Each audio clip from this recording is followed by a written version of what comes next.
I love what Joseph does next. Immediately he says, and this is the power of forgiveness, because he's had a long time to think about, how do I not let the pain that my brothers did to me kill me? How do I let God's atonement heal me of pain other people have caused me? And you can see he's been healed by the atonement.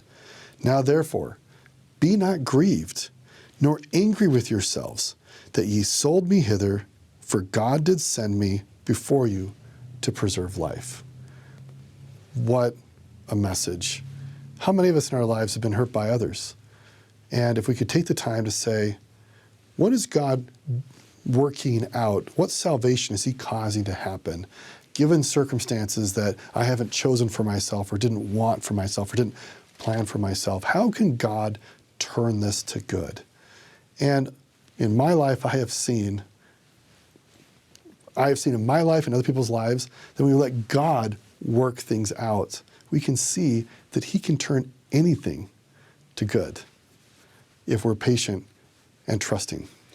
Yeah, you know, the human tendency here would be for Joseph to call back those guards in now that it's all revealed and say, okay, here's Simeon and Levi who were kind of aggressive. I want you to do such and such to them. And here's Judah. You're the one who sold me. I want you to do such and such to them. You'll notice human tendency is to get revenge.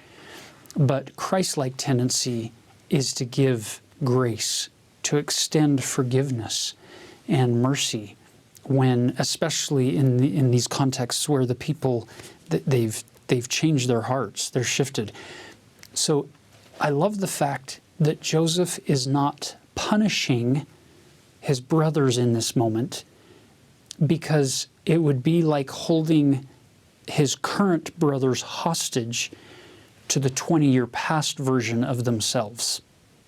There's something really, really symbolically beautiful and Christ-like here when you get verse 15. After all those beautiful verses there at the beginning of chapter 45 of redemption, of forgiveness, of grace, of mercy, it culminates in verse 15. Moreover, he kissed all his brethren and wept upon them, and after that his brethren talked with him. It's this reconciliation, this atonement motif that's taking place here. Now, there are many who might be watching this who might feel like, but I would desperately love for this to happen with me and the Lord, but I'm a bad person, or I haven't been as good as I should have been or could have been. I hope that as you study these chapters, you go to heaven in prayer and in meditation and in pondering to ask God how God feels about you, or if God is willing to forgive you and take you into his arms of mercy, into that sweet embrace of grace, an embrace of grace where you get kissed by God and where he gives you opportunities to move forward in progression and in faith rather than look back in regret and in remorse and in fear of punishment and retribution from the angels in heaven.